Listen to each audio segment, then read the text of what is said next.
My name's Jamie and this is my bike, Yeti 2018 SB6, and decided to take this opportunity to do a bit of a comparison for the smaller rider, to try and draw a bit of a conclusion.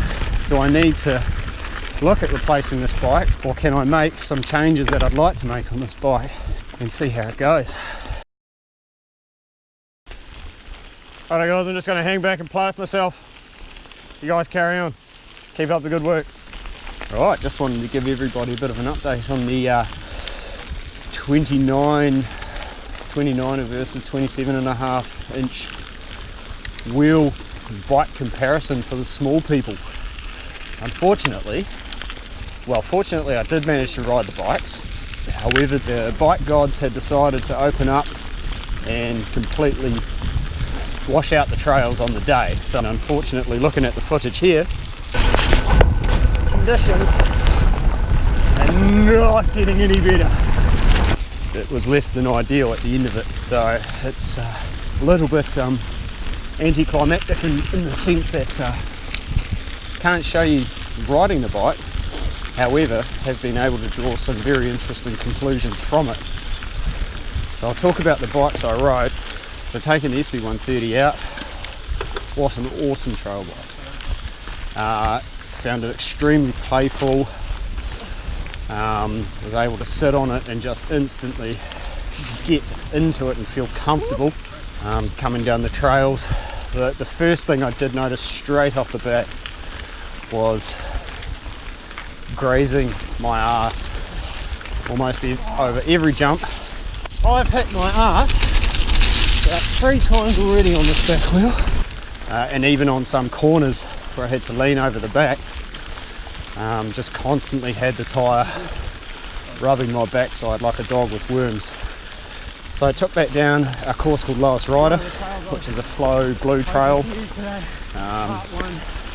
The terrain in Christchurch gets very slick, clay-based material in the rain, but the bike handled it very well, felt very comfortable with it. Notice that the front wheel wasn't as easy to pick up and throw into corners on directional changes, but other than that, it was really the only thing. I don't think I necessarily felt any faster. I did notice the ability to roll over rocks was nicer, and that should be the case with a larger diameter wheel. So yeah, overall found the SB30 just a fantastic trail bike. If I wasn't a little more focused towards enduro racing, it would certainly be my pick of the two between the SB150 and the 130.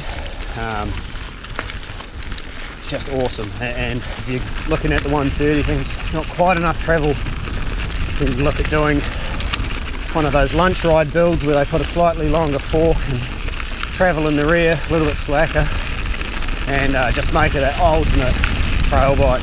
Actually, one other point I forgot to make on the SB130s and the SB6, I find the small frame fits really well. Took the small frame of the SB130 and felt cramped in the cockpit. Put this down to that frame having a steeper tube angle, which brings the seat a bit closer. The bike overall didn't feel any smaller, but did feel more cramped in the cockpit, so if I had to be behind the bike at 5'6", would lean towards a medium. So then took the SB150 out and noticed straight away that felt heavier in the front.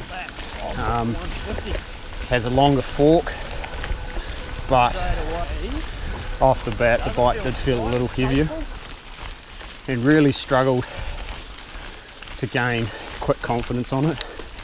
And it is hard doing a short test comparison like this, where I've ridden this bike for coming up a year and a half.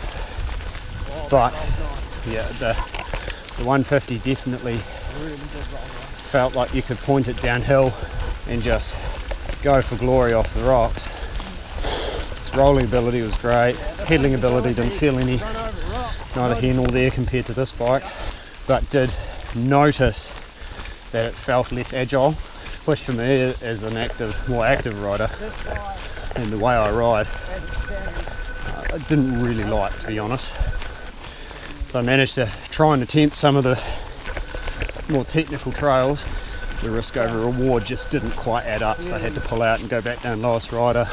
The terrain on this course is steep, and when you throw a dirty, slippery route at it, you're riding by yourself, and you're going away on a bike trip in 2 days, the risk over reward factor starts to come into it quite significantly. But the conclusion that I drew, and happily coming off them, is that I'm still really comfortable and happy with my 27.5-inch bike, which is great. So happy to draw this conclusion. As I mentioned in the previous video, I've got to do just a few subtle upgrades to this bike in preparation for enduro race season.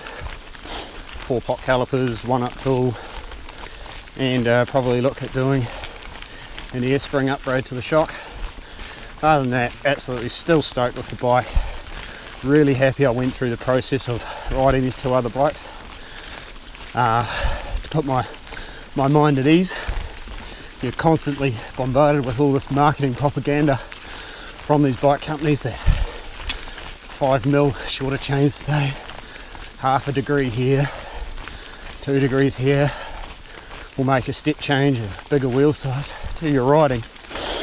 But unless you're going from a 2011 Giant Trance, which is still a good bike, to 2019 Yeti, you're probably not going to see that massive change as a smaller person riding larger wheels.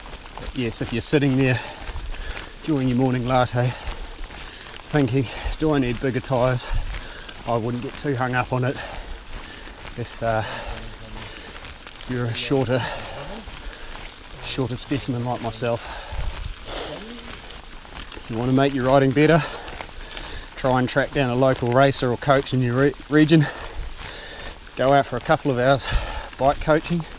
It'll be the best money you've ever spent on your riding.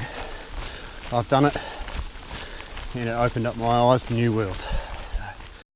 I'm gonna get absolutely pissed on going up this time around. The rain is coming down, still got a few of the trails open, probably for the demos, but that's the only one on the chairlift.